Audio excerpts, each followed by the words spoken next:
Customer মনে করে যতদিন চলবে চালিয়ে নিতে হবে, কারণ এই জিনিসটি বন্ধুরা বহুত খারাপ হয়ে গেছে। এটি একটি দর্জি মেশিনের মোটর, আর এই মোটরটি এত পরিমাণ খারাপ হয়ে গিয়েছে যে এর ভিতরে ফায়ারিং দিচ্ছে এবং খুলে দেখছি যে এর আর্মিচারটি খারাপ হয়ে গিয়েছে। তো সেই জন্য আর্মিচারটিকে চেঞ্জ করার কাজে লেগে গিয়েছি।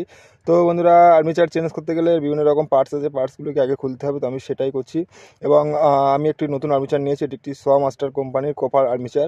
তো এই আর্মিচারটা পাল্টে আমি কাস্টমার কাছে 250 টাকা দাম বলেছি এবং শেষ পর্যন্ত নতুন আর্মিচারটি পাল্টানোর কাজে ব্যস্ত হয়ে গিয়েছি। তো বন্ধুরা, দেখতে পাচ্ছ আস্তে আস্তে সব কিছু লাগিয়েছি এবং এই আর্মিচারটি পাল্টে আমার যতটুকু 2 মাসের একটি ওয়ারেন্টি থাকবে কাস্টমারের তরফ থেকে। এবং এই কাজটি করার পরে কাস্টমার বলছে যে আমার মেশিনটি মোটামুটি ভালোই চলছে এখন।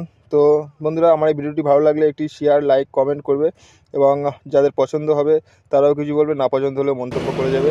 তো বাই বন্ধুরা, এখন মোটরটিকে চালিয়ে দেখতে হবে মোটরটি আয়েগায় পুনরায় এসেছে। তো ভিডিওটি দেখার জন্য থ্যাংক ইউ।